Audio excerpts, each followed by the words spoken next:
Bueno, pues va a estar Daniel, que ya lo conocimos, y va a hablar sobre la transparencia en el ámbito de la Iglesia. Buenos días a los que no había saludado. Vamos a tocar el tema de la transparencia con la finalidad de que cuando uno comience a escuchar este tipo de argumentos sobre, ya sea sobre prevención de abusos, sobre los abusos en la iglesia, sobre protocolos, emerge automáticamente como un deseo de ir a conquistar la diócesis, ir a conquistar Cáritas, para ir a cambiar y reformar todo. Y en ocasiones hacemos una mezcla terminológica que puede ser riesgosa.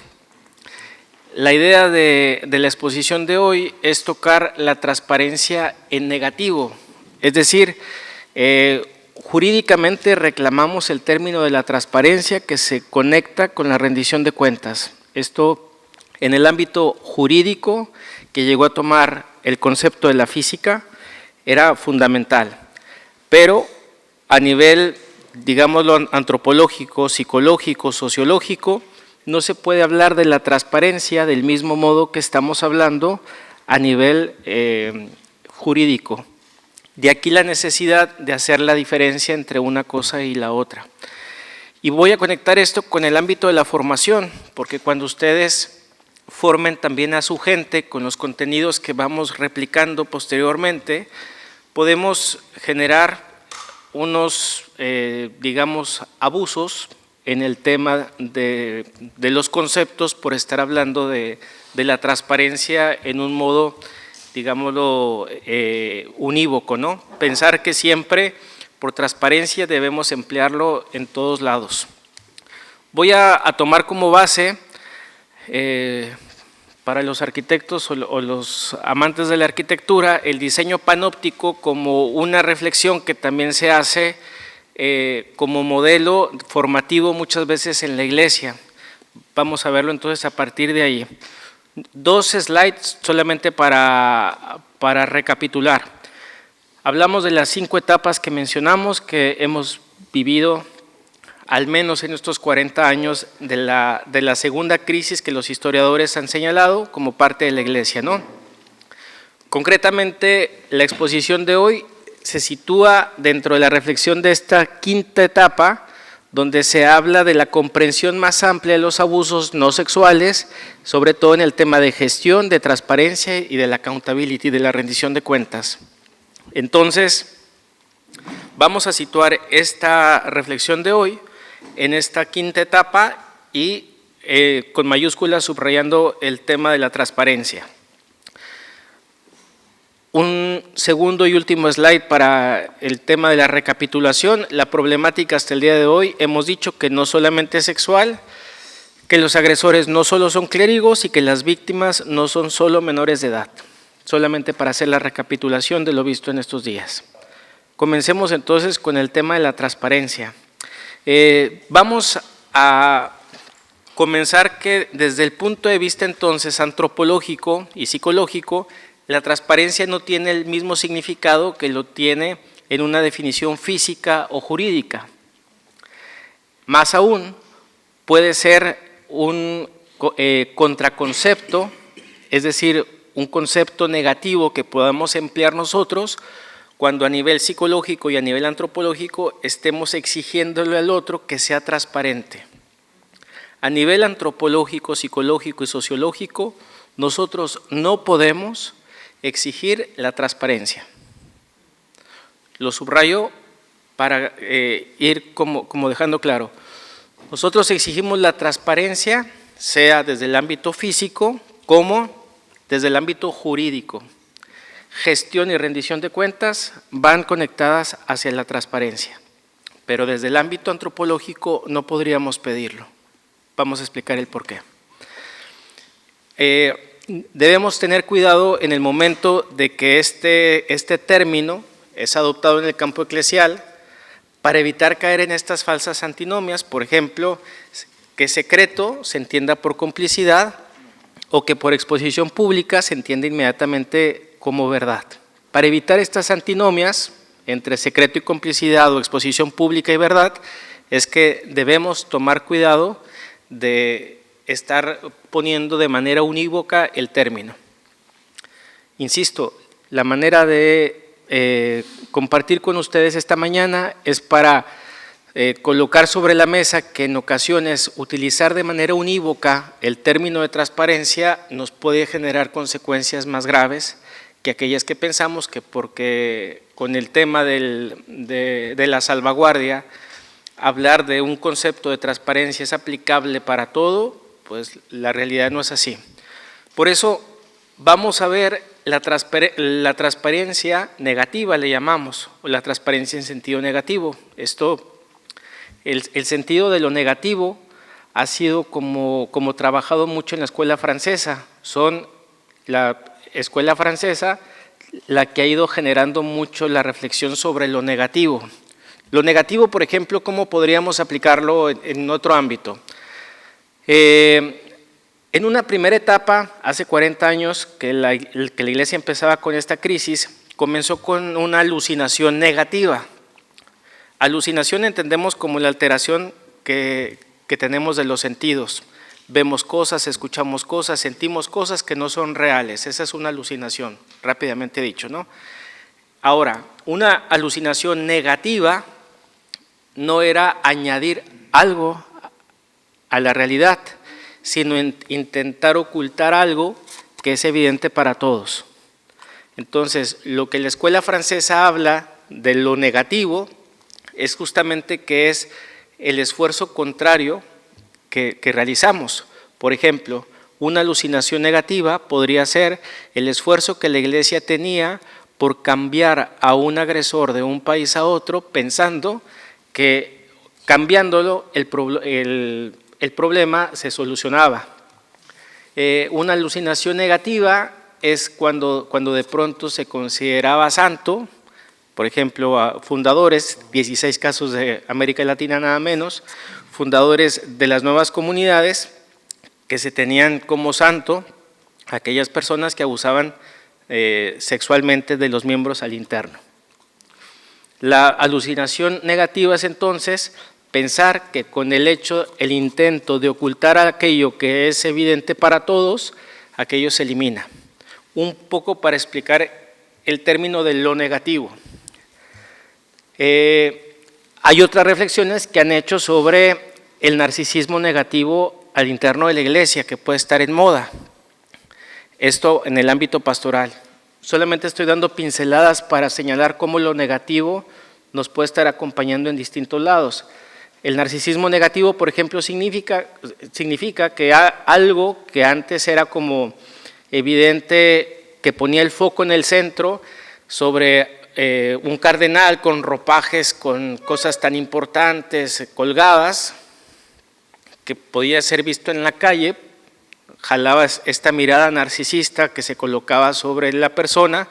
Hoy el narcisismo negativo es la persona despojada de todo lo que evoque justamente a su investidura correspondiente, ¿no? Entonces es como la vista o la perspectiva pastoral que se ha empleado, vista o analizada desde este ámbito.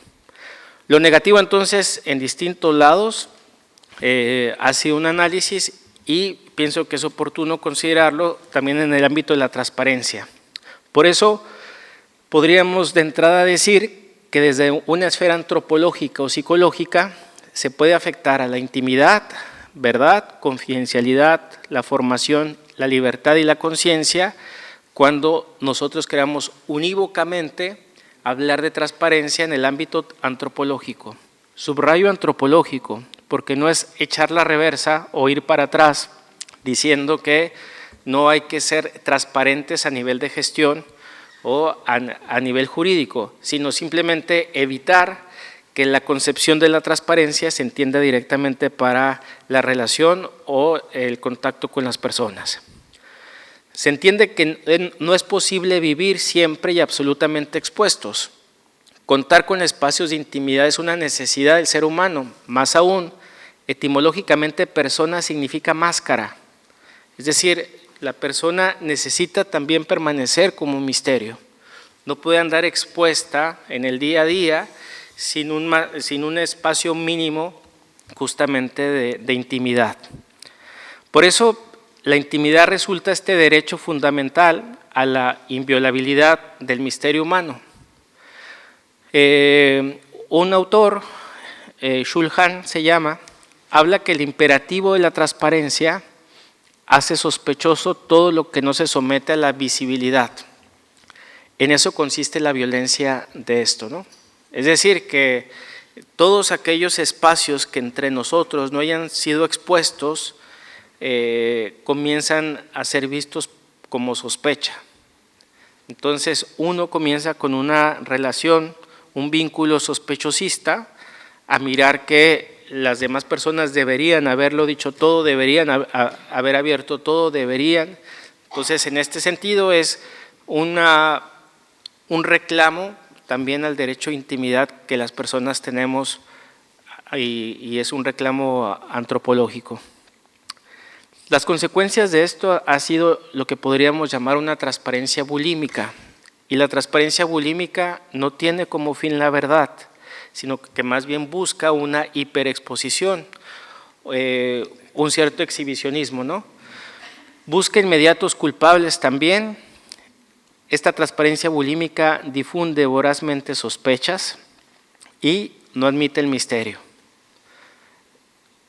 Cuando empezamos nosotros a trabajar con personas involucradas en nuestros ambientes pastorales, en nuestros ambientes laborales, en nuestras relaciones humanas, puede que una tentación podría ser esta transparencia bulímica. Saber completamente todo acerca de la historia, de la vida, de los acontecimientos que en ella, en Patti, han marcado, por ejemplo, su historia o su vida, y yo sentirme con derecho a conocerla. Entonces, siguiendo otro autor, Nietzsche, que desde la filosofía defendía la apariencia, la máscara, el secreto. Atentos porque no estamos desde el enfoque de la hipocresía, sino es desde el punto de vista etimológico de lo que significa ser persona. El enigma y el juego que entran en la misma función de lo que sería misterio. Y dice él, todo lo que es profundo ama la máscara. Las cosas más profundas de todas sienten incluso odio por la imagen y el símbolo. Todo espíritu profundo necesita una máscara. Más aún, en torno a todo espíritu profundo va creciendo continuamente una máscara. Nietzsche lo menciona justamente desde el punto de vista relacional también, porque dice, hay personas capaces de romper las cadenas de otros, pero incapaces de aflojar las propias. En este sentido, en la práctica nos ocurre a nosotros también. Podemos tener la solución de vida, entre comillas lo digo, de la otra persona. Podríamos pensar que la otra persona fácilmente podría resolver su problema si hiciera tal cosa, ¿no? Cuando en realidad quizás somos analfabetas en nuestra lectura de vida, ¿no? En nuestra capacidad de poder expresarnos o visualizar nuestra vida diaria. Quisiera dar el salto entonces un poco, o sea, desde el punto de vista de la transparencia, desde el punto de vista físico, se entiende por la transparencia a nivel conceptual entonces como eso que puede ser visto del otro lado del material. Es decir, un espejo no es o no tiene este efecto transparente porque rebota la imagen, ¿no? Da hacia la imagen, sino que la transparencia es todo aquello que es permitido ver más allá de lo material, a nivel de la física. Y entonces a nivel jurídico es todo aquello que se permite, se necesita ver, que conlleva justamente una gestión o que conlleva un delito. Estos términos no aplicarían a la persona entonces, a nivel antropológico, porque es algo con lo cual la persona tiene derecho a permanecer, la intimidad por encima de la exposición. Y en este sentido es tendencioso que podamos ir viendo lo que llamamos una formación pornográfica. Entendemos por pornografía o por pornográfico la hiperexposición continuamente de las personas. Y es como esta búsqueda de ir colocando o exponiendo donde los nombres, la integridad y la vida de las personas se van continuamente poniendo en discusión, en diálogo. Todos hablamos de la vida de todos, incluso todos interpretamos la vida de los demás o todos vamos haciendo discurso de la vida de los demás. Esta formación pornográfica, por ejemplo, si la entendemos con este concepto de pornografía, entendida como este contacto inmediato entre la imagen y el ojo. Este contacto inmediato significa que no hay posibilidades de imaginación, de interpretación. O sea, la hermenéutica se desplaza porque lo único que veo es lo que está de frente, eso es lo pornográfico. No da espacio al misterio, sino que promueve una permanente exposición de los sujetos y de sus conciencias. Lo menciono porque en los círculos de verdad, incluso a propósito de la sugerencia que nos comentaba Nico sobre la cuestión de la corrección fraterna, hoy lo comentaste, ¿verdad? La importancia de saber que las personas también necesitan quedarse con algo, que la corrección fraterna no llegue a ser pornográfica, es decir, sino que respete la corrección fraterna, la búsqueda de establecer la verdad al centro. Lo pornográfico dentro de esto es comenzar a escalar los detalles. En la psicoterapia, por ejemplo, puede pasarnos el riesgo, como le pasa también a las personas que entrevistan, sobre todo les pueden pasar a ustedes cuando entrevisten a una persona que les llega con un caso de abuso y que empecemos a irnos por la periferia de los detalles. Y hay personas que pueden generar una entrevista con una connotación perversa, quedándose anclado en los detalles. ¿Cómo lo hizo? ¿Cuántas veces? ¿Dónde te tocó? ¿Qué hizo? Entonces es una recreación pornográfica del discurso que de pronto la persona se está sintiendo sumamente invadida en la forma como estás estableciendo ese vínculo con él. Lo digo porque entre nosotros, sobre todo cuando recibimos a una persona, se puede generar, o sea, quien no llega a trabajar ese contexto a nivel personal, puede ser una tendencia comenzar a entrevistar a los demás con estas perfilaciones más pornográficas, ¿no? Y sobre todo que al final de cuentas, un caso que me tocó a mí conocer, un rector en un seminario con un grupo de seminaristas que señalaron a algunos sacerdotes que habían abusado. Este rector hacía una agenda semanal donde recibía el mismo día y a la misma hora a la misma persona para volver a preguntar sobre lo sucedido. Esto llega al punto donde resulta perverso porque es una recreación narrativa concretamente del hecho. O sea, cada semana, para empezar, ¿quién es el rector para estar pidiendo semanalmente, me refiero, la repetición de una narrativa abusiva? ¿Qué pretende lograr con eso? ¿Me explico? Entonces, un poco para ir poniendo ejemplos sobre el tema. Donde desaparece entonces el misterio, se favorece la exposición y por eso comienza la pornografía. Lo pornográfico carece de diseño, de estilo, de significación, resulta también complejo e imposible de interpretar. Lo pornográfico también carece de interioridad, de discernimiento y de misterio. Podemos caer fácilmente en un tema técnico de poder terminar todo como a nivel de gestión, de que todo esté listo, pero nos estamos olvidando de cómo se está sintiendo la persona en la entrevista, cómo se está sintiendo la persona, cómo llega la persona con nosotros. En cierta manera, la persona cómo está desarrollando su discurso, cómo se va la persona, porque podemos quedarnos contentos de haber recibido todos los datos de la persona y más aún, además aquellos datos que a lo mejor nosotros no esperábamos o no queríamos tener. Por eso, insisto, que los sistemas de mecanismo No sé si tengan un comentario ustedes. Ok. Los sistemas con mecanismo pornográfico no valoran la subjetividad o el misterio, sino que, sobre todo, adormentan las conciencias y se basan solo en comportamientos externos. En este sentido, vemos cómo puede conectarse una práctica abusiva a nivel sexual con el abuso de conciencia para permanecer justamente este círculo o este ciclo abusivo que permanezca siempre activado, porque el modo de relacionarse es a través de esta transparencia. Perdón, cuando decís misterio, es el misterio de la persona. Sí, claro. No el misterio del caso. No, el misterio de la persona, exacto. Sí, sí, cuando hablemos de misterio lo conectamos con la antropología, es decir, que visto desde una antropología que parte de esta conexión filosófica y teológica, nos hace capaces de poder entrar con la antropología psicológica también de misterio, que va en contra del determinismo, por ejemplo, ¿no?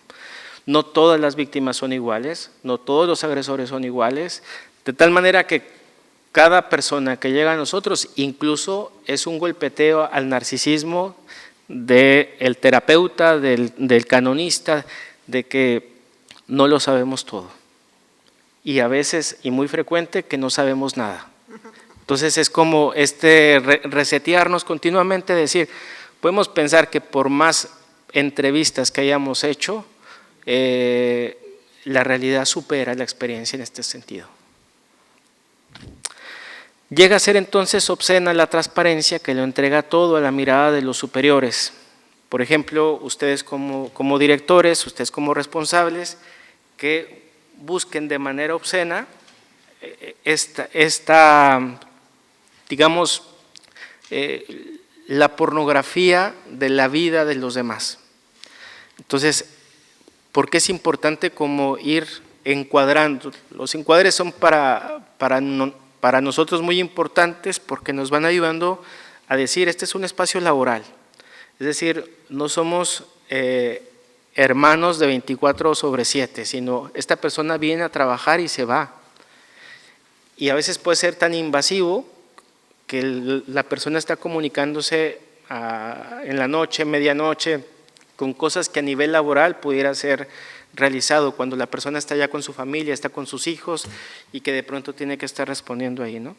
El respeto un poco a los límites de los espacios resulta fundamental, porque es muy fácil que la obsesión de la invasión de los espacios por esta relación transparente, entre comillas lo pongo, resulta una amenaza a los límites espaciales que las personas deben tener por salud mental. Es importante que las personas dejen de hablar de Cáritas en un momento, como para nosotros es por salud mental, es fundamental que en algún momento dejemos de hablar de abusos, de abusadores, de víctimas, por salud mental, ¿me explico? Entonces por eso quizás es un criterio de selección también para personas que ocupen el cargo de ustedes, porque es importante que ustedes vayan perfilando las personas que vienen después de ustedes, porque un riesgo que cometemos mucho en la iglesia es pensar que somos eternos y no empezamos a preparar la persona que viene detrás de nosotros. Entonces creo que un criterio elemental para una persona que ocupará el cargo de ustedes es que tenga vida normal. Que tenga vida aunque sea. ¿Me explico? Es decir, que Cáritas no sea su vida, porque si Cáritas es su vida, corremos un riesgo. Porque para empezar, porque será una persona que no sea capaz de elaborar el duelo de pérdida cuando se va a ir de Cáritas. Y son de las personas que se aferran continuamente a mantenerse ahí, porque esto es lo que me mantiene con vida, esto es lo que me da vida. Y el día de mañana que yo no esté en Cáritas, ¿qué va a hacer?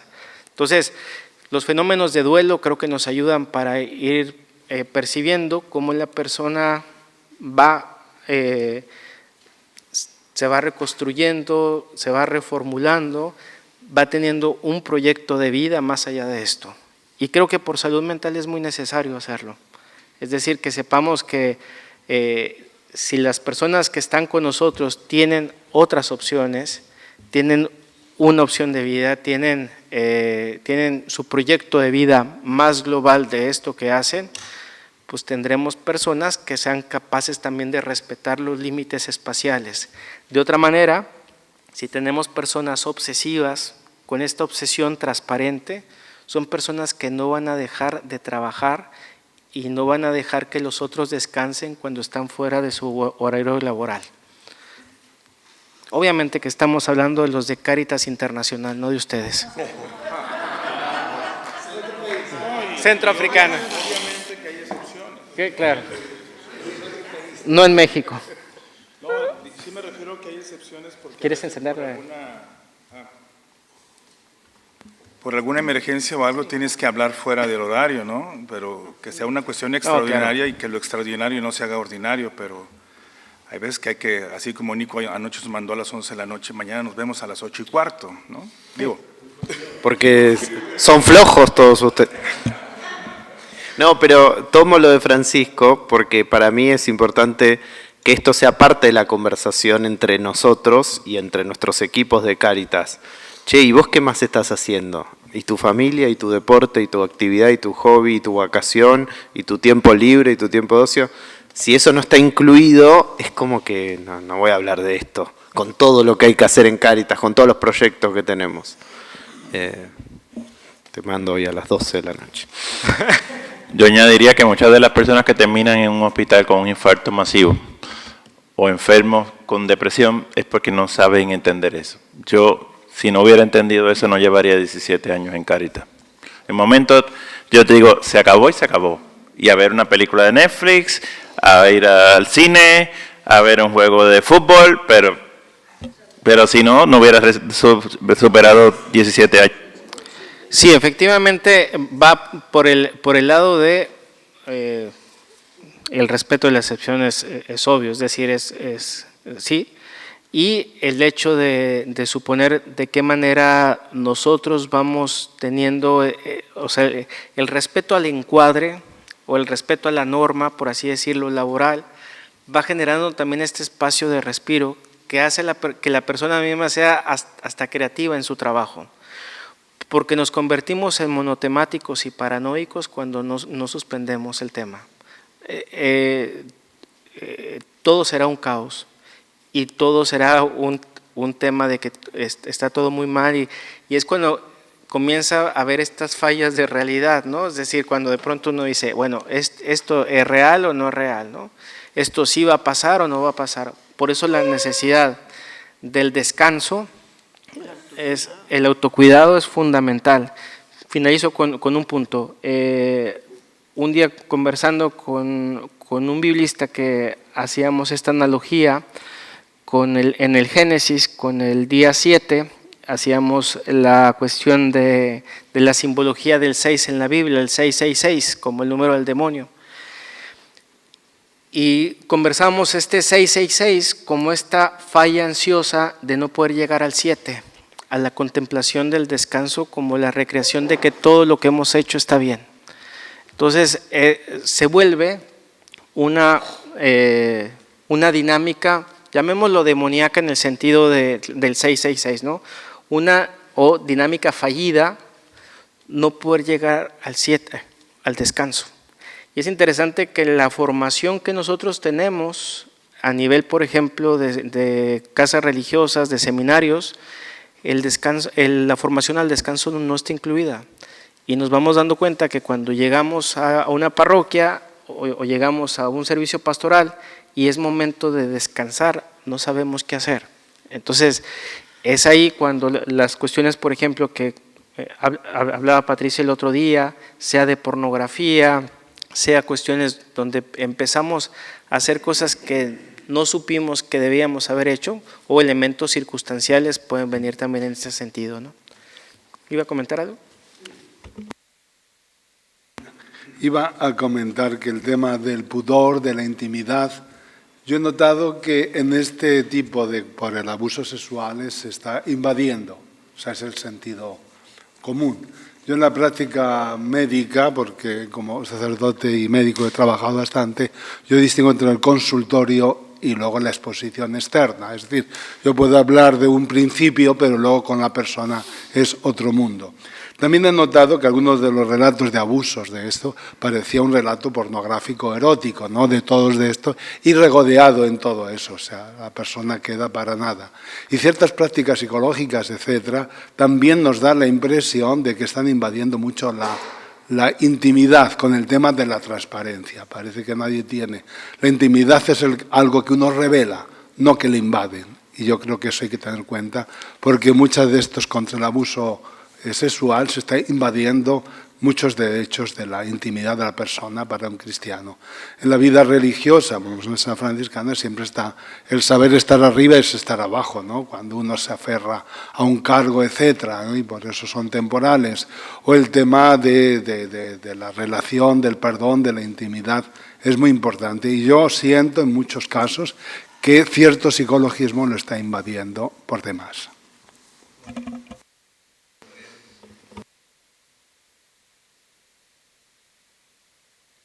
Solo como complemento que también detrás de todo esto hay también toda una mística, ¿verdad? O pseudomística, no sé, ¿verdad? La formación en la abnegación, en la cruz, en la heroicidad, ¿verdad? Entonces, cuanto más se priva una persona de todo, ¿verdad? Más virtuosa es. Entonces, hay también todo un trasfondo histórico, ¿verdad? Cierta mística, y bueno, mística o pseudomística, no sé, ¿verdad? Nada más como complemento de...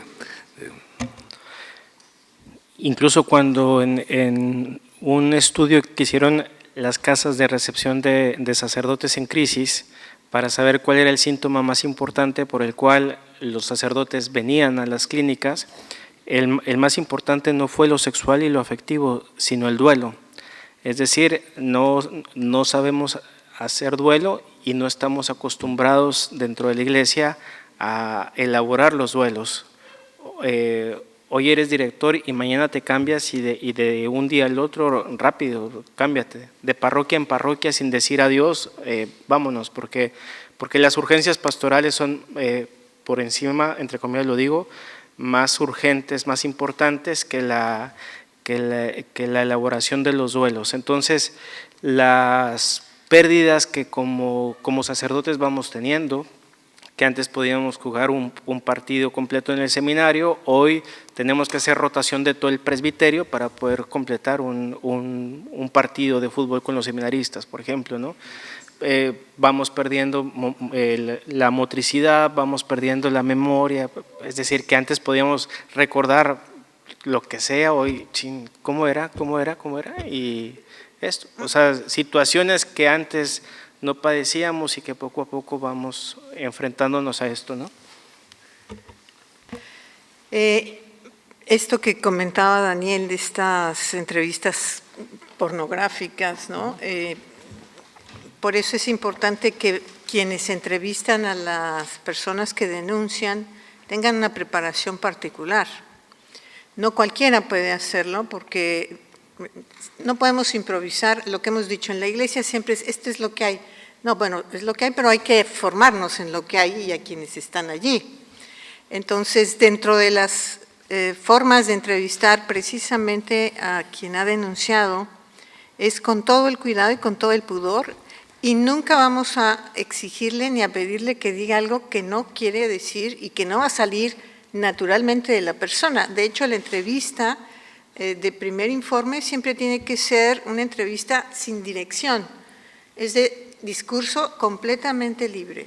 Lo que quiera decirnos es más que suficiente. No tenemos derecho a preguntar mayores detalles, ¿sí? Y solo al final de esa entrevista le decimos, ¿quieres agregar algo? ¿Sí o no? Y por otro lado, el tema que mencionábamos del autocuidado es fundamental, que tampoco muchas veces institucionalmente es promovido, no hay un acompañamiento generalmente ni de los seminaristas en términos afectivos, solo muchas veces en términos psicológicos, pero no es todo, ¿no? El acompañamiento espiritual, etcétera, etcétera. Entonces, cuando, por ejemplo, llega un obispo y me dice, quiero que hagas una evaluación de un denunciado, siempre le digo, solo me interesa que me diga qué edad tiene, si es una o más denuncias, y es todo lo que necesito saber. No, es que te quiero decir, no, porque me voy a sesgar.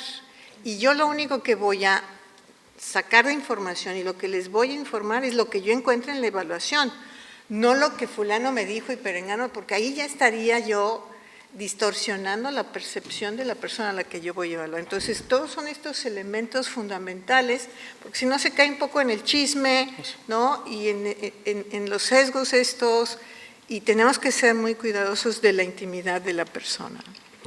Y de hecho, en el desarrollo de un juicio no se cita a la víctima para que enfrente al agresor, por eso mismo, ¿verdad? Sí, exacto. Sí, para no revivir el acontecimiento y demás. La formación que podemos ver pornográfica se va a sustentar siempre en la imagen y intentar proteger la buena imagen de la iglesia, ¿no? Y esto es lo que podemos ir viendo cómo tiene repercusión, por ejemplo, que el neoconservadurismo venga a proponerse también como parte de una nueva promoción vocacional de espectáculo. De pronto, o sea, interesa menos la pastoral, cuanto sí la imagen que de pronto tenemos que vender hacia afuera, la manera como tenemos que vendernos hacia afuera. Esto podemos utilizarlo también en cualquier ámbito, no me refiero nomás en el ámbito clerical, sino me refiero a que muchas veces podemos decir en la iglesia que estamos haciendo cosas que no hacemos, pero por dar la imagen de que lo estamos haciendo.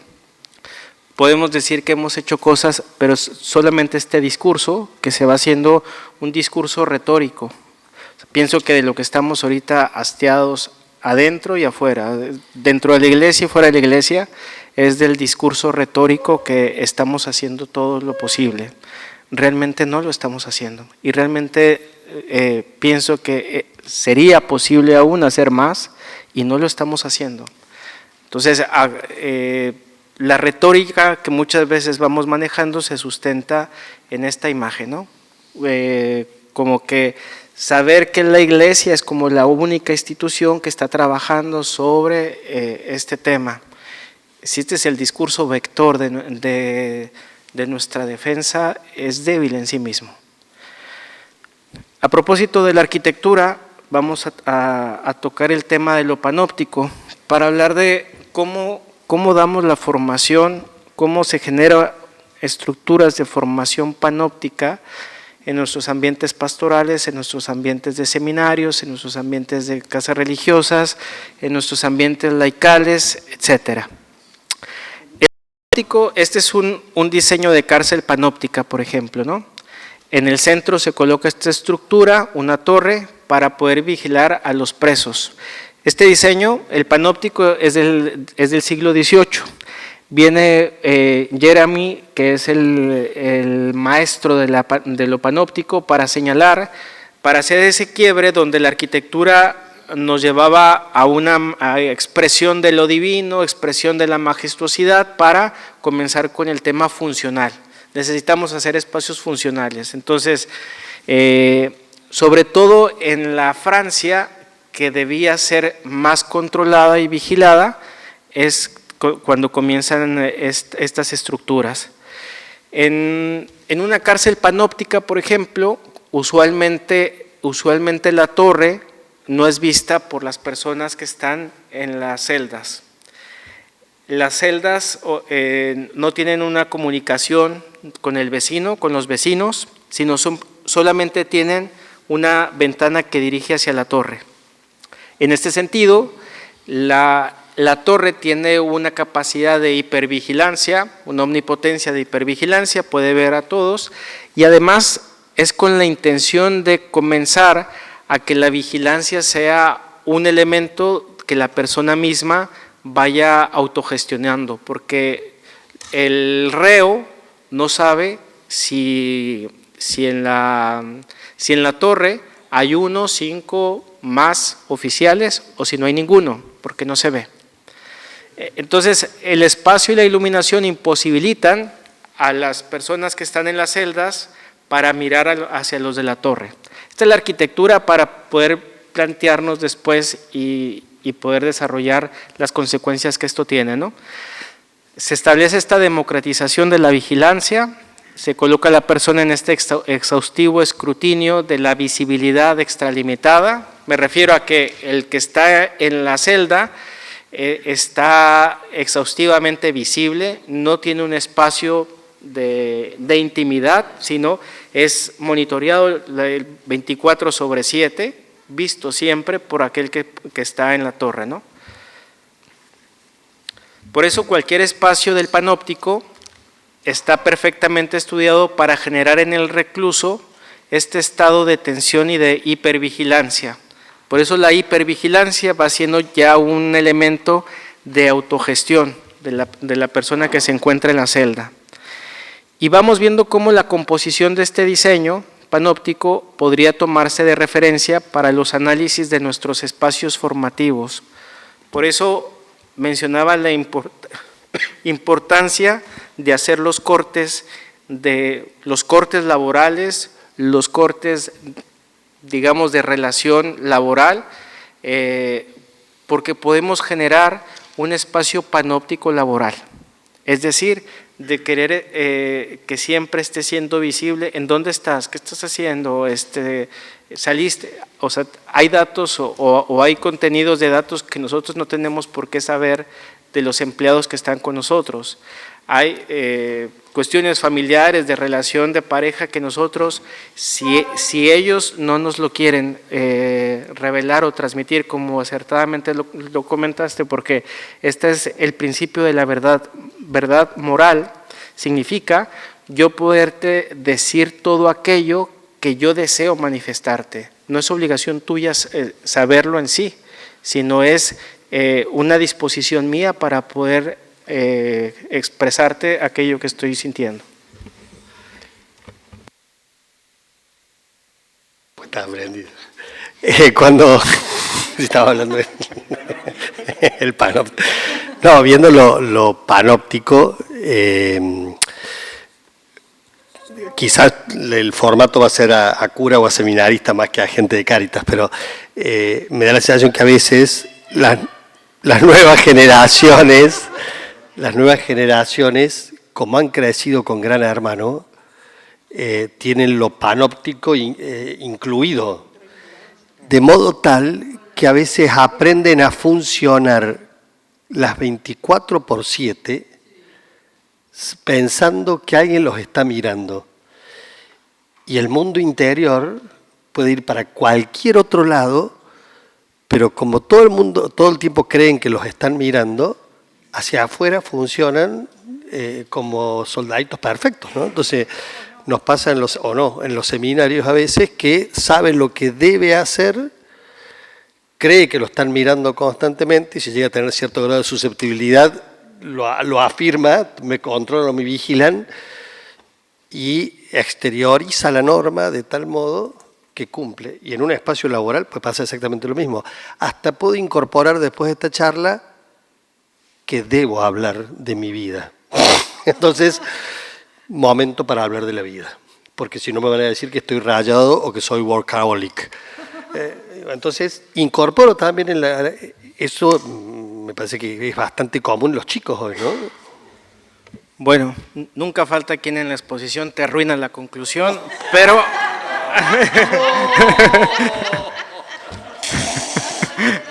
pero...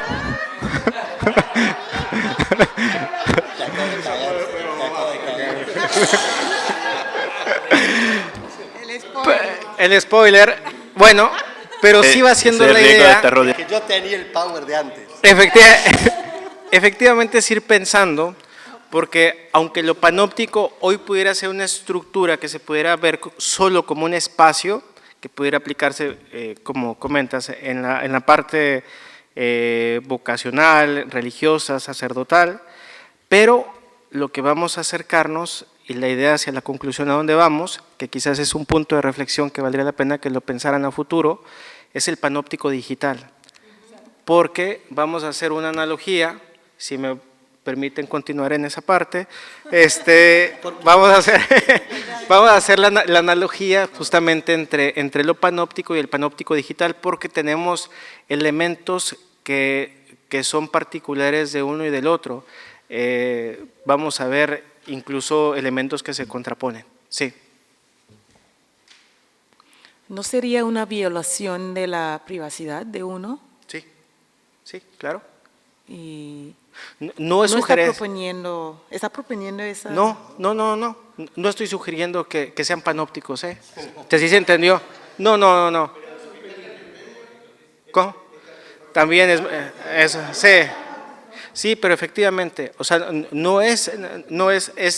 es todo lo contrario. Es decir, que en nuestras prácticas que tenemos laborales, de selección, de formación, vamos siendo muy intrusivos y violamos la privacidad.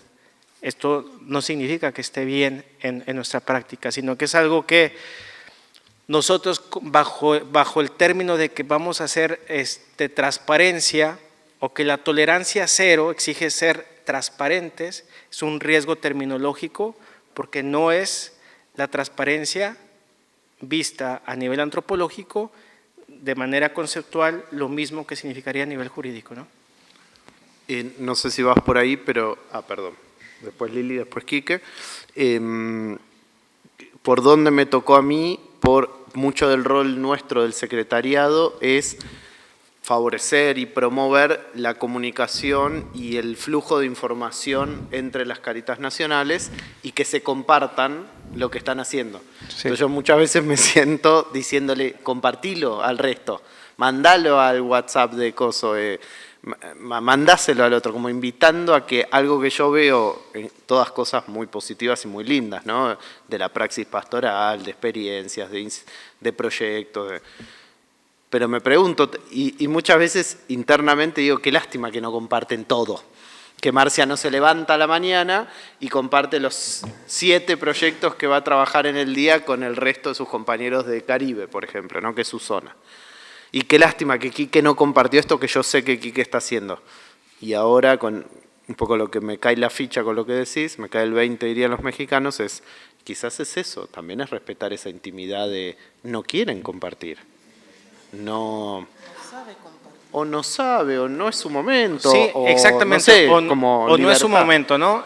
De aquí la importancia también en el mismo timing. O sea, vuelvo en el ámbito terapéutico, como puede ser en la primera entrevista que hacemos con el agresor o con la víctima. Queremos que nos revelen información que no están a tiempo de dárnosla. Entonces, el timing también es importante, el respeto al tiempo, al proceso que cada persona va llevando.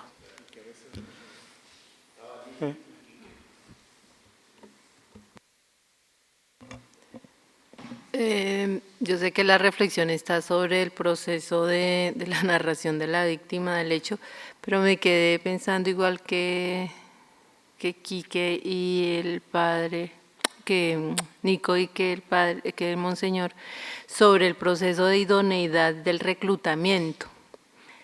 Acabo de pasar un proceso y entonces alguien, después de haber hecho las entrevistas y de haber hecho el proceso de la prueba, llegó una información de, mira, esta persona lo que está publicando en redes. Entonces ahí uno dice, bueno, ¿y la idoneidad de esta persona es solamente lo legal? O sea, que yo le pido la procuraduría, o también me voy a esa intimidad de las redes, en donde efectivamente las redes, lo que decía esta persona sobre la iglesia, uno dice, ¿cómo se está presentando acá? O sea, ¿cómo hace uno también para, o inclusive ya estando dentro, estas personas comienzan a publicar y hay alguien dentro de la institución que viene y te muestra estas cosas? Ahí, ¿cómo hace uno frente a esta cosa de la intimidad? O sea, si jurídicamente a ti te corresponde hacer esa indagatoria, tienes derecho.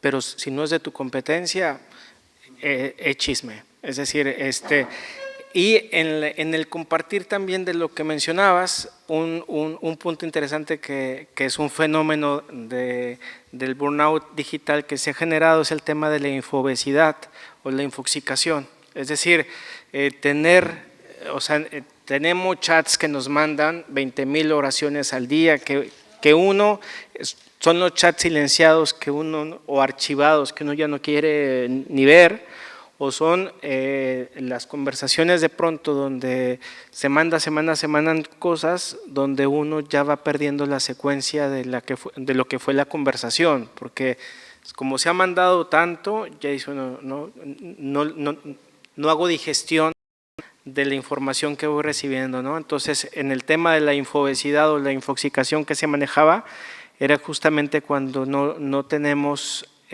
digamos, la posibilidad, la capacidad también de mostrar a los demás la información clara y concisa, y por otro lado decimos un rollo, damos vueltas para haber dicho una cosa tan concreta, o por otro lado que esta infoxicación también es la manera como queremos hacer este compartir de información. Sí, bueno, con riesgo a que sea algo que usted vaya a decir después, pero que me parece importante. Creo que también, por experiencia, se da esta estructura panóptica, no solamente con los medios digitales o con medios estructurales, sino con los que nosotros decimos en Puerto Rico los chotas, o sea, jefes que tienen. Eso yo lo viví, lo he vivido inclusive en ámbitos fuera de la iglesia. Yo fui abogado y oficinas de abogados donde los jefes tienen personas que son espías, que están escuchando y ponen conversaciones sensibles en el almuerzo, en la merienda, para después ir a donde el jefe a decirle, mira, este está diciendo esto, este está diciendo lo otro. Y eso crea una tensión bien grande, pero también tengo que decir que yo lo he vivido al revés. O sea, yo un momento tuve un grupo bastante sustancial de mis empleados que no estaban a favor al principio de los cambios que yo estaba haciendo en Caritas y que estaban vigilando todos mis pasos. Si yo pasaba por el pasillo ya se texteaban, por ahí viene el padre. Y lo peor que a veces pasa es que hay un código de silencio.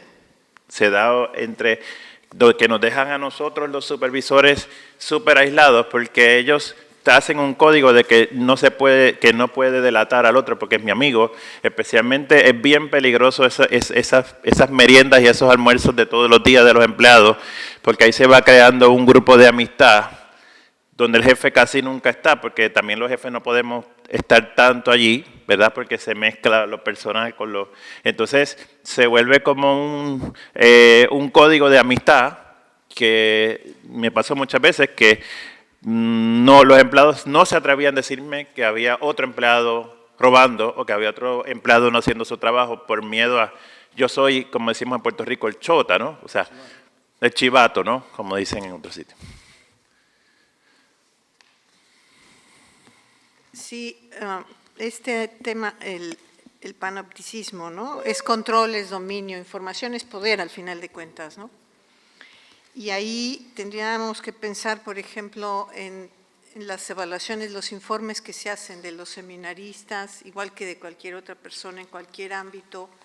¿Quién es la persona que se justifica que conozca esta información? Porque de pronto todo el mundo quiere conocer, ¿no? A lo mejor por ejemplo, en el caso de un seminario, a lo mejor el formador solicita el informe o la evaluación por determinadas circunstancias, pero no necesariamente es el formador quien tiene que recibir ese informe, por ejemplo, ¿no? Por eso se solicita que las instituciones, cada institución eclesial tiene su propia ratio, por ejemplo, en los seminarios, ¿no? ¿Quién tiene la autorización de justificación objetiva? Porque si no es conocer o querer conocer la vida de las personas por quererla conocer. Y ahí es una violentación totalmente del derecho de la persona. Entonces, ahí también, dentro de un seminario, aunque un formador solicite una evaluación, el criterio y el protocolo también siempre tiene que pasar por la persona que está siendo evaluada. Si la persona, uno le da su informe y la persona te dice, no quiero compartirlo, tiene el derecho a solicitarnos que no sea compartido. Claro que siempre preguntan, ¿y va a haber represalias? No debería de haber represalias, no debería de haber represalias, ¿no? Pero tenemos esta parte de, si no quieres hablar de ti, algo escondes, ¿no? Es un poco como de pronto la conclusión a la que se puede llegar cuando está uno en un medio transgresor, panóptico, en donde yo tengo que conocerlo todo y tengo que saberlo todo, ¿no? Entonces, ¿quién? Monseñor Guillermo.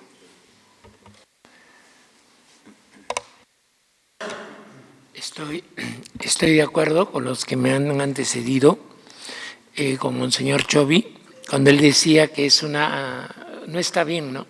Yo en el seminario que yo estuve, después volví de muchos años porque se dividió en la diócesis, yo ya pertenecía a otra diócesis, y ahí me encontré con que todo estaba con grabación, todo estaba, había en cada esquina, ¿no? Entonces yo estaba conversando con los formadores y con algunos seminaristas, se me escapó, ¿no? Y todos me miraron así, ¿no? Me dije, gracias a Dios en mi tiempo no había estas pantallas, ¿no? O sea, los chicos era una antiformación. Entonces, ahora que yo converso, pasó el tiempo, yo no estaba en esa diócesis, yo estaba en una diócesis sufragánea de la arquidiócesis, por una diócesis muy humilde, Lurín.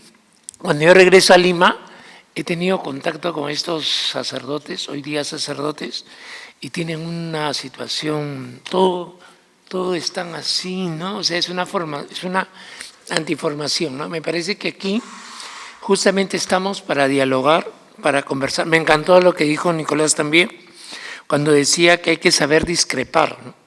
Hay que saber discutir, porque a veces en nuestras diócesis, en nuestros países, somos muy de todo nos resentimos, ¿no? Entonces, somos muy sensibles y cuando discrepamos la gente dice, oye, pero han estado peleando toda la reunión. No hemos estado peleando, teníamos distintos pareceres, distintas opiniones, pero seguimos siendo hermanos y nos vamos a comer juntos, ¿no? Entonces me parece que es muy importante.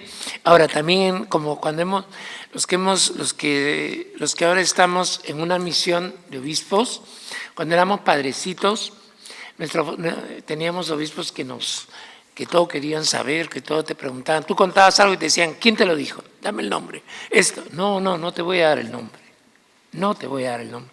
No, pero ¿quién te aconsejó? No te voy a decir. Oye, pero yo soy tu obispo, no te lo voy a decir. Se dice el milagro, pero no el santo, ¿no? Entonces, a mí me parece que es bien importante que nosotros hagamos algo distinto. Que nosotros hagamos algo distinto, ¿no? Cáritas, en el Perú y en toda parte, no es por reventarle cohetes a Manuel, pero en el Perú es de repente la institución que más credibilidad tiene, de todas, ¿ah? Pese a que hay otras que también tienen, pero Cáritas del Perú está, entonces, y así también las otras Cáritas, ¿no? Me parece que aquí estamos para dialogar lo que sería mejor que no lo hagamos, lo que no debemos de hacer. Bien, continuamos para poder llegar a la conclusión. Sí, ya nomás para que, por narcisismo propio, al menos que me den la oportunidad de poder terminar.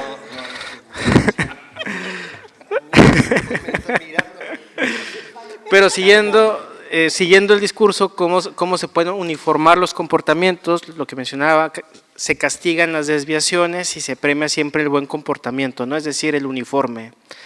En la iglesia podemos, sobre todo con los años, y cuando uno va quedando tantos años en el cargo, corremos el riesgo del siempre se ha hecho así. Y no fijarnos en las manchas del espacio que siempre han estado, sino cuando una persona distinta llega y dice, oye, está manchada tu pared por esto, oye, si vemos que es necesario esta pintura, tiene necesario arreglar, nosotros nos vamos acostumbrando muchas veces a esto. De manera que la rotación también es un elemento que es fundamental y de aquí duelo y rotación son como dos elementos que se deberían comenzar a trabajar más en la iglesia, donde de pronto permanecer más en el puesto pueda verse en cierta manera como privilegio a veces, ¿no? La transparencia también automatiza el sistema formativo por el hecho de que elimina todo lo que aparezca como ajeno o como extraño. Por eso es que los espacios formativos construidos bajo este criterio absoluto de la transparencia, despojan a la persona de la singularidad. Un poco para ir cerrando sobre lo del panóptico, entonces, en el modo de la analogía para saltar al panóptico digital, podríamos ir cerrando diciendo que el hecho de sentirse vigilados y evaluados hace que el individuo autogestione su comportamiento. Quizás no lo hace por convicción, sino porque lo estás mirando, lo estás viendo, o cuando lo estás viendo, lo estás mirando, hace las cosas de esta manera. Pero ¿qué pasa si no lo estás mirando? ¿Haría lo mismo? ¿Resolvería la cosa de la misma manera? La gente, cuando el director no está en la oficina, porque está en un curso en Roma, ¿funciona? O sea, ¿las oficinas de ustedes funcionan cuando ustedes no están? Qué bueno que lo digan ustedes, o sea… Qué bueno que lo crean. Qué bueno que lo crean, ¿no? No, es broma. Cuando el gato no está. Sí, es bueno. No, claro, no. Lo ideal sería efectivamente que funcionaran cuando ustedes no están, ¿no? A pesar de la ausencia, qué bueno. Ahora, la vigilancia podría ser entonces cierto voyerismo, y aquí vamos a ir sacando elementos del panóptico digital y de este panóptico que vemos en la práctica de los espacios. El voyerismo es esta fascinación, excitación que las personas tienen. Estamos ubicados también desde el ámbito de las parafilias o las patologías de la sexualidad, como este constante deseo de estar viendo las cosas del otro. ¿Sí? O sea, los que están viendo detrás de la ventana lo que se ve en la casa de enfrente, el voyerismo, sí. Entonces, vemos cómo el panóptico justamente sostiene el voyerismo como esta parte que desde mi torre puedo estar viendo lo que los demás hacen. Entonces, estoy viendo si los demás en sus horas laborales se conectaron a las redes sociales, si publicaron algo, si hicieron algo, si en esta parte, ¿no? Una transparencia entonces ilimitada desde el punto de vista antropológico y psicológico constituye también un abuso de transparencia bajo el entendimiento de esta práctica bulímica de datos periféricos. ¿Cómo pasó? Cuéntame dónde te tocó, cómo te tocó, cuándo te tocó, de qué manera. Es decir, qué tanto de las entrevistas que nosotros realizamos en un posible caso de recepción de denuncias son una cápsula de datos periféricos que no son necesarios ni a nivel judicial, es más, y la persona no tiene el deseo de compartirlo en este momento, ¿no? Por eso no existe el más mínimo respeto a la privacidad, de aquí de lo que decía Marcia, no existe el más mínimo respeto a la privacidad ni a la intimidad. Por eso este dinamismo omnipresente va siempre en perjuicio de la construcción de climas de confianza, sobre todo sabiendo que si, por ejemplo, en Perú, como lo comentaban, es una institución que ha generado un alto nivel de confianza o de credibilidad, cómo poder ir soportando en el buen sentido, esta construcción de la confianza a nivel social también, más allá de lo eclesial, ¿no? Este modelo entonces inhumano elimina la libertad de acción y conduce a la catastrófica uniformidad, porque somos vigilados permanentemente por una torre. La uniformidad no solo es un infierno de lo igual, sino que resulta este abuso antropológico. Por eso es el hecho de que si ustedes tienen un asistente, una persona que está acostumbrada a informarles de todo, de su vida personal, relacional, etcétera, no significa que el resto de las personas con salud mental lo tengan que hacer. Es decir, no se les tiene por qué estar informando todo de la vida personal de las demás personas, ¿no? En este sentido vemos cómo no hay espacio para el carisma personal, sino que una vez introducidos en el sistema deben amoldarse siempre a presupuestos estáticos, rígidos del ambiente institucional. Por eso la meta dentro de este supuesto proceso es una semejanza cada vez con un modelo impuesto. El modelo impuesto es lo que podríamos pensar como un fetiche, ¿no? Quienes trabajan aquí tienen que llegar a esto, es decir, a una hiperexposición de su vida. Entonces, esto es lo que va siendo parte de una dinámica fetichista. ¿Por qué? Porque el fetiche es estar viendo más allá de un aspecto de una relación laboral, es estar viendo que si estás casada, con quién estás casada, que si tienes hijos, qué hacen tus hijos, dónde están, qué escuela tienen, a dónde fuiste el fin de semana, etcétera. Conclusión. No digo más nada. Acompañar entonces no significa vigilar, y discernir no es sinónimo de intrusión. El modelo panóptico podría ser una figura de este esquema formativo en el que se ejercita el poder en la vida cotidiana de las personas y se desarrollan las relaciones bajo la dinámica tóxica de poder y de hipervigilancia. De aquí entonces, lo que me hubiera gustado decir yo, es broma, es el panóptico digital. Y este panóptico digital entonces es que en esta nueva versión, por el Gran Hermano, por ejemplo, o por la hiperexposición que genera las redes sociales, el sometimiento no queda ya solo en la vigilancia perspectivista, es decir, que la torre tiene la perspectiva, la celda de cada quien, ¿no? Los espacios laborales, cómo saber en esta hipertransparencia yo estar viendo lo de los demás, sino que se produce en todos lados y en tiempo real. Es decir, que ya no es una actitud voyerista, sino el panóptico digital es una actitud exhibicionista. Entonces hay un deseo permanente de estarme yo exhibiendo lo que hago, cómo lo hago, con quién estoy, qué como, qué no como, etcétera, ¿no? Entonces, la propuesta digital panóptica sería en contraposición la conexión y la comunicación intensa entre los miembros, entre la comunidad, entre nosotros mismos. Señalo esto porque con el tema de inteligencia artificial que nos va a tocar la puerta, ya merito, me refiero en el punto donde nos lleguen fotografías, por ejemplo, recreadas de inteligencia artificial, donde ponen el rostro de cada uno de nosotros, pero desnudos, o las fotografías de un niño que nos llegue a nuestro material de celular. Esto es a lo que nos corresponde, o sea, es decir, lo que está ya a poco tiempo de llegar.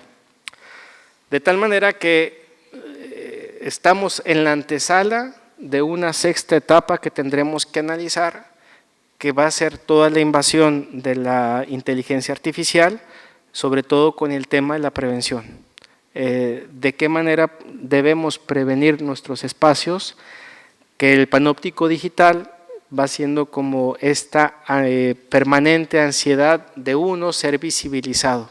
O sea, la perspectiva cambia, ya no es la torre la que está vigilando permanentemente los espacios de las celdas, sino es la celda la que abre la ventana para ser vista. Por eso del voyerismo pasamos al exhibicionismo, ¿va?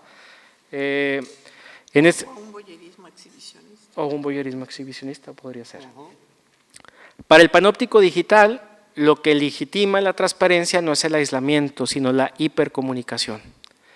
En este sentido, los formandos digitalizados colaboran de manera activa en su construcción y en su conservación, en cuanto que se exhiben ellos mismos dentro de las redes sociales. ¿Cómo? Sí. Entonces, el hecho de que haya una persona capaz de poderse comunicar en redes, bien. No digo que las personas de hoy no tengan redes sociales y no digo que las personas no puedan o no deban comunicarse con redes. Estamos en el mundo donde nos comunicamos a través de las redes. Solo que hoy factores de riesgo que pueden estar en la antesala nuestra, como lo decía Jordi Puyol, estamos acostumbrados la Iglesia a llegar siempre tarde. Y creo que en inteligencia artificial, sobre todo en el campo laboral, deberíamos llegar antes, para prevenir riesgos que pudieran anteceder este tipo de realidades. El exhibicionismo panóptico entonces resulta una autorrenuncia a la propia esfera de la privacidad. Ya no es el de la torre el que te ha puesto esta autogestión de mantenerte, de sentirte hipervigilado, sino es la persona ahora la que renuncia a la esfera de la privacidad y comienza justamente a exhibir permanentemente la vida, ¿no? Se contribuye en la medida en que se expone al voyerismo del espectador, que cada vez se vuelve más vigilante, más demandante y más violento. Porque en este sentido vamos viendo cómo, por ejemplo, las personas que tienen muchos seguidores en redes tienen que amoldar muchas veces los contenidos a la expectativa de los seguidores. Y con la llegada de los odiadores también dentro de las redes, los productores de contenidos deben uniformarse cada vez más a las demandas de sus seguidores, ¿no? Por eso las personas dentro de las redes sociales podrían, a través de estas expectativas demandantes de los seguidores, perder la libertad de generar contenidos, aunque estos no sean favorables para la mayor población de sus seguidores. Por último, la urgencia también de contar con ambientes formativos más sanos que favorezcan el autoconocimiento y la responsabilidad reclama la integración de la realidad digital dentro de nuestros itinerarios. De otra manera, la virtualidad podría convertirse en un escenario panóptico más dañino e intrusivo también, porque efectivamente la dirección de relación ya no es de la torre hacia el sujeto, sino el sujeto que permanentemente abre su ventana, se expone y en tiempo real va señalando qué está haciendo, dónde está y cómo se encuentra. Muchas gracias por su tiempo.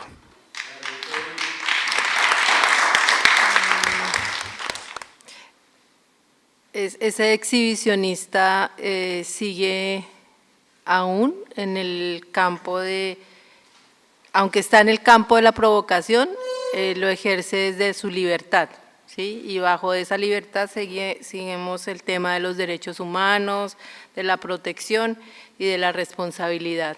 Ahí como, no sé, es como una pregunta abierta, o sea, sí se ejerce, claro, una provocación, pero se alega que está en el marco de la libertad. Y se le exige al resto del público boyerista, por decirlo, que se le respete sus derechos humanos, que se le proteja y que exista una responsabilidad frente a ello. Sí, fue un punto por el cual se deja de hablar de pornografía infantil, por ejemplo, lo mencionó Patricia antier, porque es una explotación, ya no hay un guión. Y entonces aplica acá para la misma situación. Por ejemplo, el OnlyFans es un espacio que antes podía haber sido considerado solo una página pornográfica que accedías y que te generaba un virus. Hoy existe una red, una aplicación que se llama OnlyFans, que allí las personas ganan dinero por exhibirse.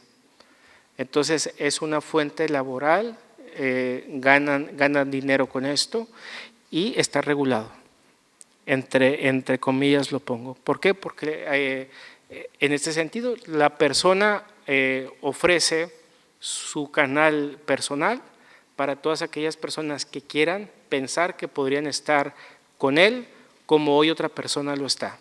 Más aún que la persona que está teniendo una relación sexual, por ejemplo, con otra dentro del mismo canal, es un cliente de él. O sea, el cliente paga además por ser exhibido. ¿Me explico? Entonces, en este sentido vamos viendo cómo lo panóptico digital va generando este contagio del exhibicionismo en esta parte. Dices algo sobre la libertad, ¿no? Desde la libertad que lo hace la persona, pero aquí tendríamos que reflexionar también sobre el viciamiento de la voluntad de la persona en un mundo como el que estamos viviendo y en donde esa libertad que está viciada por esta necesidad que puede tener la persona en este exhibicionismo patológico, ¿no? Donde la persona supone que lo que le construye como persona va a depender de lo que otros le confirmen o no le confirmen, ¿no? Y entonces ahí ya hay un viciamiento. Ya no podemos hablar de que hay una libertad como tal, ¿no?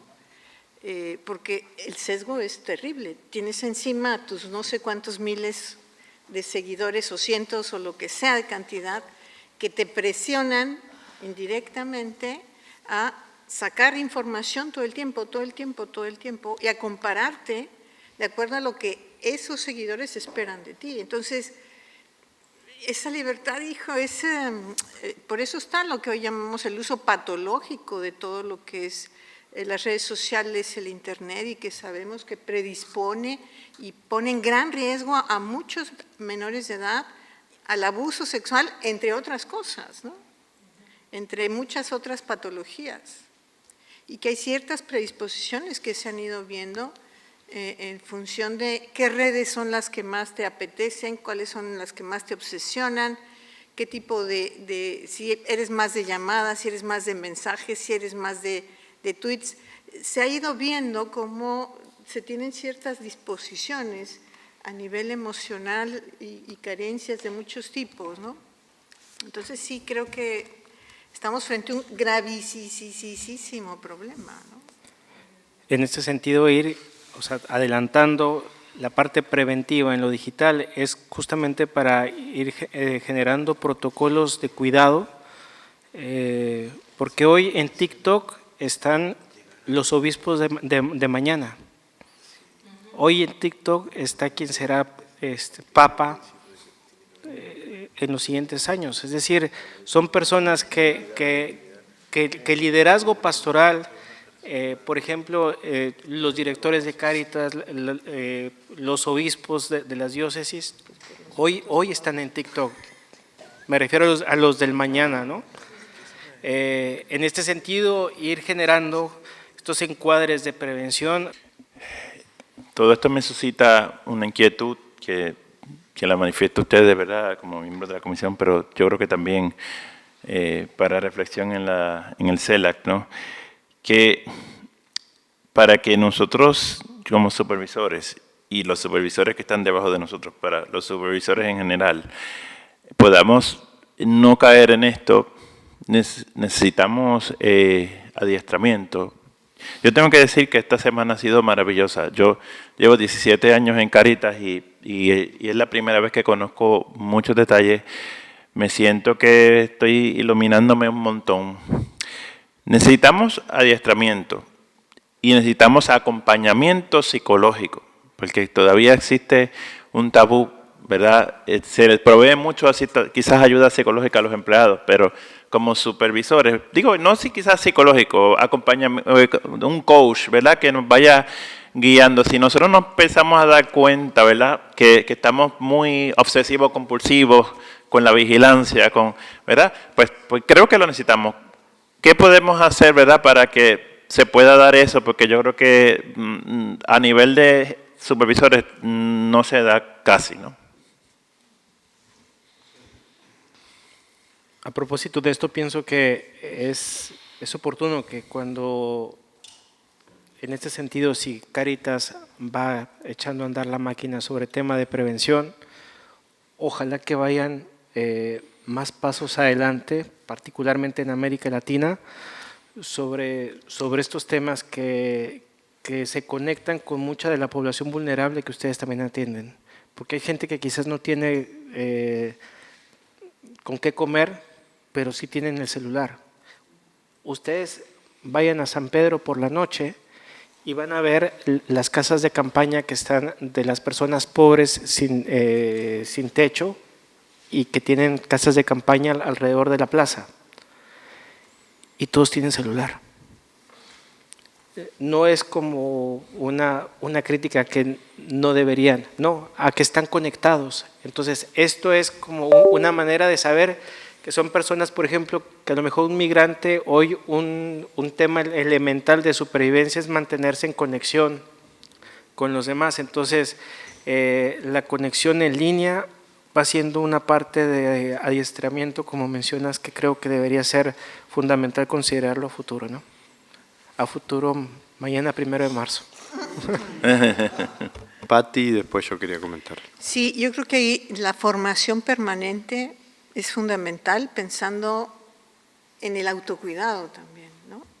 En el autocuidado que tiene que identificar la persona, que tiene que ser, todos tenemos que autocuidarnos el resto de nuestra vida y todos tenemos que seguir en una formación permanente de distintos temas, en distintos ámbitos, el autocuidado espiritual, el autocuidado físico, emocional, psicológico, mental, todos son importantísimos. Y creo que ese es un elemento que a veces, insisto, las instituciones olvidan, que están formadas por personas y las personas necesitamos de ser cuidadas, en cuerpo, en mente y en espíritu, ¿no? Y esto va a influir en nuestras distintas áreas de relación con nosotros mismos, con los demás y con Dios. Entonces, si no tomamos en consideración esa parte de esa formación permanente, ¿no? Porque, con todo respeto, pero muchas veces vemos que luego ya de ordenados o de los votos perpetuos, la gente dice, ya el Espíritu Santo lo va a hacer todo, ¿eh? Y por supuesto que el Espíritu Santo tiene el poder, pero cae sobre la naturaleza de la persona, y la naturaleza de la persona es distinta en cada uno de nosotros, y tenemos heridas más o menos profundas, etcétera, y ¿qué hacemos con esas heridas, no? Porque finalmente nuestras heridas, si no están suficientemente resueltas también, en cualquiera de los ámbitos, van a impactar en otras personas.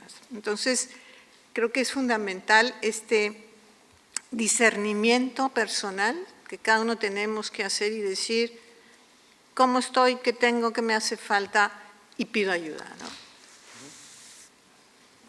Yo antes de, adelantándome a la evaluación de mañana, de esta semana, creo que algo que me sorprendió muy positivamente de esta formación y del intercambio, no solo de la propuesta de contenidos metodológica, sino de nuestro intercambio, es la integralidad de cómo se abordó el tema desde todo lo que es la persona, ¿no? Entonces, que no importa el conocimiento y el grado de avance que cada uno de nosotros tuviera en el tema, todos nos, intuyo y creo, que todos nos movilizó mucho por eso, porque toca los aspectos de nuestra vida de fe, nuestra vida profesional, nuestra vida laboral y familiar. Yo todas las noches hablé con mi mujer y le contaba cosas del curso respecto a nuestra vida familiar. Tengo 2 hijos, uno de 10 y uno de 12. La cantidad de cosas que anoté, que pensé de ellos, de nosotros, de la familia, de la escuela. Y eso a mí me alegra muchísimo porque creo que es lo más sano y lo más genuino de lo que es nuestra vida íntegra y como mezcla de todo. Es imposible disociarnos. Así que, y me parece que este es el camino, y tomo lo de Quique, de seguir por dónde como Cáritas tenemos que pensar nuestros espacios formativos. Por dónde seguir profundizando, digamos, ¿no? Manuel, ¿no?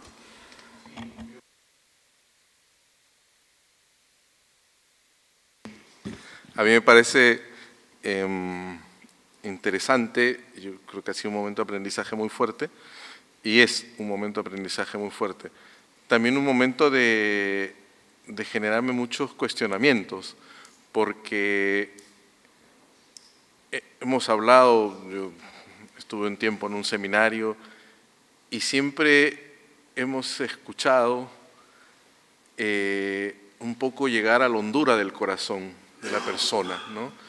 Entonces, con este tema un poco de la privacidad y del respeto de ciertos aspectos, y le decía a Pati también, con el mensaje que se ha dicho permanentemente, tenemos que llegar antes, ¿ya? Como ese desafío, ¿cómo puedo llegar antes si no estoy atento a los signos, a lo que pasa, si no puedo mirar un poco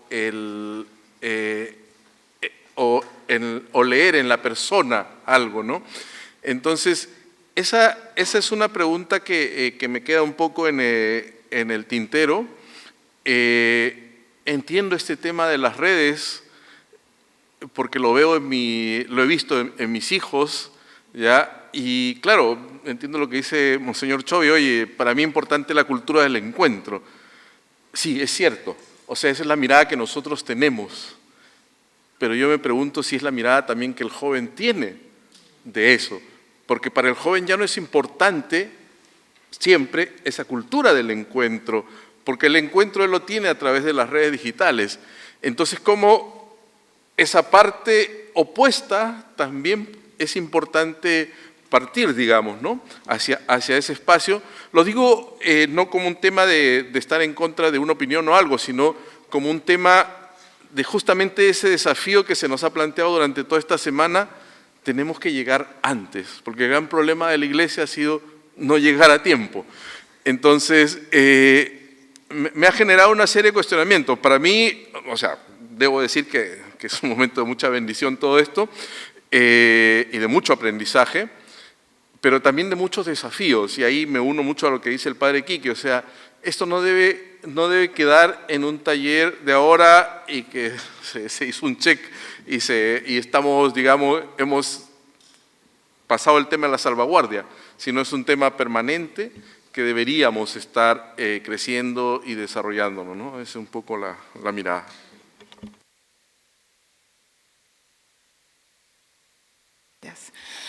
Me gusta mucho lo que acaba de decir, porque es cierto, cuando empezamos con lo que llamamos PSEA, todo eso de protección, pensábamos que era un checklist, porque empezamos el proceso con UNICEF y que preguntaban, ¿tienes esto y otro? Y nosotros tuvimos que emplear a alguien para que lo tuviéramos. Pero en el proceso nos dimos cuenta de que es más que un checklist, son las políticas. Y para que nosotros pudiéramos llegar o aterrizarnos antes de que nos dejen para atrás, hay que tener muchas políticas, las cuales significan lo que dijo Quique: acompañamiento, adiestramiento, capacitación, conocer el contexto, porque puedo atrever a decir que algunos de nosotros no entendemos la panorama, no tenemos la visión, ¿cómo se dice? Panóptica. Panóptica. Solamente estamos así porque está ocurriendo tal situación, pero creo que para que pudiéramos aterrizarnos de una forma conjunta, necesitamos también un entendimiento más amplio y la ayuda de crear las políticas, por ejemplo, Data Protection Policy. Eso es una cosa que estamos elaborando allá, porque un ejemplo, yo conozco a un santalucense que fue a estudiar a Estados Unidos, de 20 años. Ahora está en la cárcel, porque se involucró en algo pornográfico con niños y ellos tienen sus ojos, su vista panóptica, y pudieran, no sé qué hizo la policía, si se pretendieron ser niños, y él mandó la foto y ya, ¿cómo se dice la multa? $1 millón, sus papás no pueden. Pero es que no nos entendemos que tenemos los ojos encima de una forma u otra en las redes sociales. Y también para nuestro clero, los religiosos y nuestros trabajadores, también hay que entender que eso existe. Y lo que yo hago en mi tiempo privado afecta al ministerio de amor que estamos ejecutando en el mundo.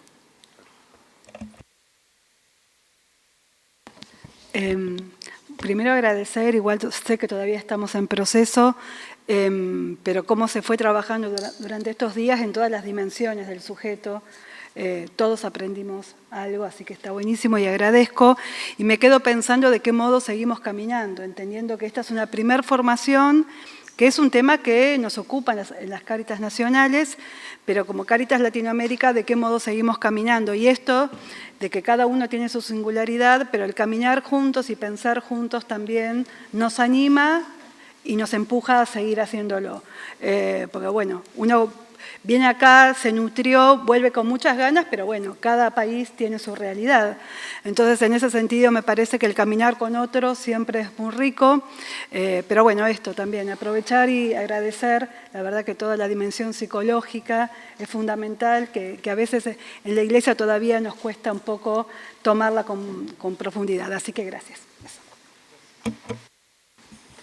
Terminamos con Monseñor Benedicto. Padre, usted utilizó la imagen del reo, ¿verdad?, para explicar el asunto del panóptico, ¿verdad?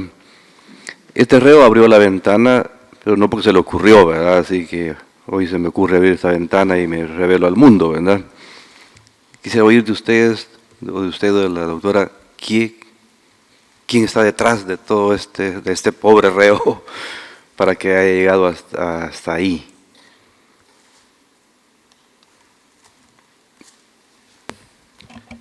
Es decir, del reo del panóptico o del panóptico digital. Lo menciono porque cambiaría. Es decir, del panóptico en general, o sea, desde la perspectiva de Jeremy, de la cárcel de Jeremy, es que la cárcel es la cárcel del ser humano, es estar siendo ¿cómo? Vigilado 24/7. O sea, la cárcel es haber perdido el anonimato, ¿me explico? Y estar siendo visibilizado siempre. Esa es la cárcel del panóptico.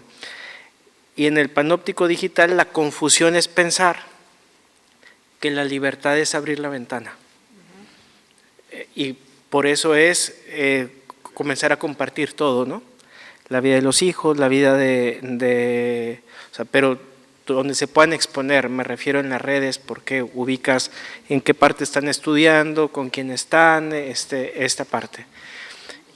Y que efectivamente a niveles psicológicos, por ejemplo, la complacencia va siendo un fenómeno también hoy que va tocando la identidad, uno ser al modo de los demás.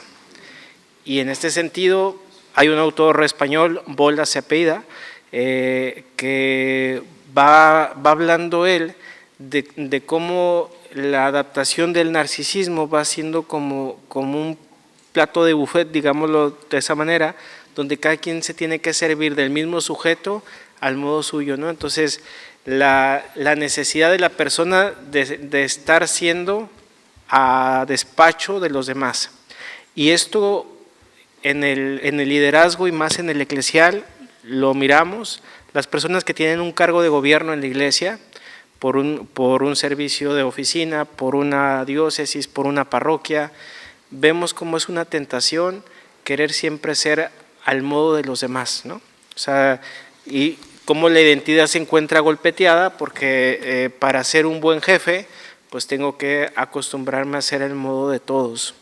Y ahí es un golpeteo a la identidad misma. Y es esta como pseudoidentidad que hay una difusión de la misma porque no se va consolidando. Eso va haciendo que la persona aparentemente libre viva veamos una persona encarcelada en la libertad, ¿no? Es decir, porque claro, la persona, a pesar de que tuvo la voluntad de subir a las redes, los comentarios y el número de likes son importantes. Entonces es a mayor número de likes, a mayor comentario, alguien que diga, bueno, ¿por qué lo publicaste? Bueno, ¿por qué no? Bueno, antier se hizo público que 7 curas españoles, bueno, 6 españoles, un mexicano, la mayoría pertenecen a la arquidiócesis de Toledo, lo habrán visto en las noticias que le pedían a Dios por pues que se muera el Papa, sería no lo dijeron así, pero que se vaya a la gloria pronto, ¿no?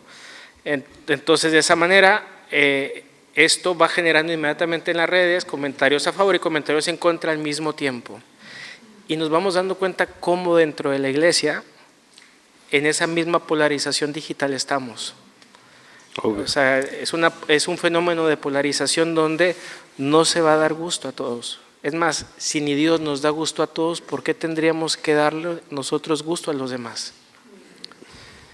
Y pienso que en este panóptico digital hay una permanente como sentencia de tener que estarle dando gusto a los demás.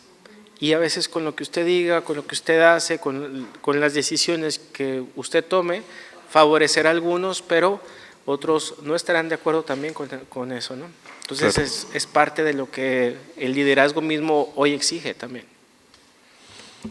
Pati, cerramos.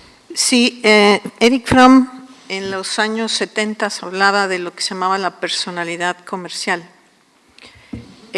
Frankl decía que cada época tiene su propia neurosis y vimos una época en donde la neurosis tiene ciertas características y esa personalidad comercial se basaba bajo un principio que es soy como tú quieres que sea. ¿Qué quieres que sea? Así soy. Y entonces esa parte nosotros la visualizamos hoy en esta etapa histórica, ¿verdad? Y además tenemos que recordar, la personalidad se conforma del temperamento, que es lo biológico, el carácter, que es aquello que vamos forjando a través de nuestra experiencia, nuestra historia, etcétera. Pero todo esto interactúa con nuestra cultura, nuestros valores y el momento histórico en el que vivimos. Entonces, esta complejidad que hoy vemos es multicausal. No hay un solo elemento que pudiéramos decir, esta es la causa única para que tenemos también chicos con un gran pensamiento crítico. Tampoco podríamos hacer una generalización de que hoy todos los jóvenes de ahora buscan este exhibicionismo boyerista, hay todo tipo de chavales, ¿no? Y tendríamos que pensar, ¿cuáles son las influencias? ¿Por qué unos sí, por qué otros no, por qué otros más o menos? Y vamos a tener que volver a lo que hemos dicho, a las familias, porque ahí, en las familias, es donde se dirime la interacción entre la personalidad y el temperamento, pues, y la cultura. ¿Qué pasa con esa cultura? ¿Cómo la digiere el chaval? De acuerdo también a lo que está experimentando dentro de su propia familia, ¿no? Si yo rodeo, por ejemplo, a un niño de cosas bellas, se va a acostumbrar a lo bello, a lo estético, ¿no? Y va a pedir eso también y se va a seguir rodeando y su mundo va a tener eso. Pongo un ejemplo muy simplón, ¿no? Lo estético, lo bello. En todos esos sentidos, ¿de qué está rodeado? ¿Qué le muestro? ¿Qué le enseño? ¿Qué le estimulo? ¿Sí? ¿Qué lo hago que se motive? Entonces, es en la familia, otra vez, donde tenemos que estar trabajando.